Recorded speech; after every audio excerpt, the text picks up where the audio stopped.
आखिरकार बिहार में एक बार फिर परिवर्तन होने जा रहा है। दावा किया जा रहा है कि बिहार में एनडीए की सरकार जल्द ही गिर जाएगी। सूत्रों के अनुसार जेडीयू के दर्जन भर से ज्यादा विधायक आरजेडी में शामिल होने वाले हैं। हम आपको बताएंगे कि जेडीयू के कितने विधायक आरजेडी में शामिल होने वाले हैं, लेकिन उससे पहले बता दें कि कल ही लालू प्रसाद यादव ने नीतीश कुमार को आरजेडी से गठबंधन कर बिहार में तेजस्वी यादव को मुख्यमंत्री बनाने का ऑफर दिया था और कहा था कि बिहार में तेजस्वी को मुख्यमंत्री बनाओ और केंद्र में पीएम बनो। जिसके बाद अब जेडीयू के विधायकों के आरजेडी में शामिल होने की खबरें सामने आ रही हैं। हमने आपको कल ही बताया था कि बिहार एनडीए में सब कुछ ठीक नहीं चल रहा है। बीजेपी का सत्ता पर बने रहने का सपना टूटने वाला है। जिस तरह से बीजेपी छलकपट की राजनीति कर रही है, उससे खुद बीजेपी को ही नुकसान उठाना पड़ रहा है और बीजेपी के छलकपट वाली राजनीति को न सिर्फ देश की जनता बल्कि अब एनडीए में शामिल घटक दल भी समझने लगे हैं। आप खुद ही समझ लीजिए कि हाल ही में बीजेपी ने बिहार विधानसभा में सत्ता हथियाने के लिए अपने ही घटक दल जेडीयू को नुकसान पहुंचाना शुरू कर दिया था। आज तक की खबरों के अनुसार जेडीयू के 17 विधायक आरजेडी में शामिल होने के लिए तैयार हैं। राष्ट्रीय जनता दल के नेता श्याम रजक ने कहा है कि जेडीयू के विधायक बीजेपी की कार्यशैली से नाराज हैं और बिहार की एनडीए सरकार को गिराना चाहते हैं।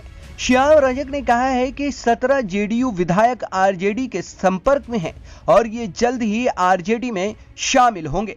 आरजेडी नेता और पूर्व मंत्री श्याम रजक ने दावा किया है कि जनता दल यूनाइटेड के 17 विधायक उनके जरिए आरजेडी के संपर्क में है और वे जल्द ही लालू प्रसाद की पार्टी में शामिल होना चाहते हैं, लेकिन उन्हें फिलहाल रोका गया है। विधायकों को रोकने का कारण बताते हुए श्याम रजक ने कहा है कि अगर 17 विधायक आरजेडी में शामिल होते हैं तो दल बदल कानून के अंतर्गत इनकी सदस्यता रद्द हो सकती है, लेकिन दल बदल कानून के तहत जेडीयू के 25 से 26 विधायक पार्टी छोड़कर आरजेडी में शामिल होंगे तो उनकी सदस्यता पर आंच नहीं आएगी। आपको बताते चले कि श्याम रजक एनडीए सरकार में मंत्री भी रह चुके हैं, लेकिन पलटूराम नीतीश कुमार की नीति से नाराज होकर उन्होंने आरजेडी का दामन थाम लिया था। श्याम रजक ने आज तक से बातचीत में कहा है कि उनके जरिए जेडीयू के 17 विधायक आरजेडी में शामिल होना चाहते हैं। आपको बता दें कि हाल ही में अरुणाचल प्रदेश में बीजेपी ने जेडीयू के 6 विधायकों को अपनी पार्टी में शामिल करा लिया था, जिसके बाद बिहार में जेडीयू आक्रामक मूड में आ गई है। जेडीयू ने बीजेपी को चेताते हुए कहा था कि बीजेपी ने अच्छा नहीं किया है और अटल धर्म नहीं निभाया है। जेडीयू इतने पर ही नहीं रुकी, बल्कि बीजेपी शासित राज्यों में बनाए जा रहे लव जिहाद कानून पर भी खुलकर हमला बोला है और इसे देश और समाज को बांटने वाला कानून बताया है। जेडीयू के सीनियर नेता केसी त्यागी ने यहां तक कह दिया कि बीजेपी ने अरुणाचल प्रदेश में उनके विधायकों को अपनी पार्टी में शामिल करके अच्छा नहीं किया है।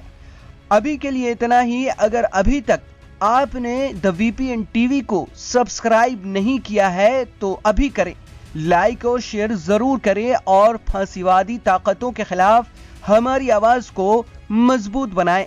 नमस्कार।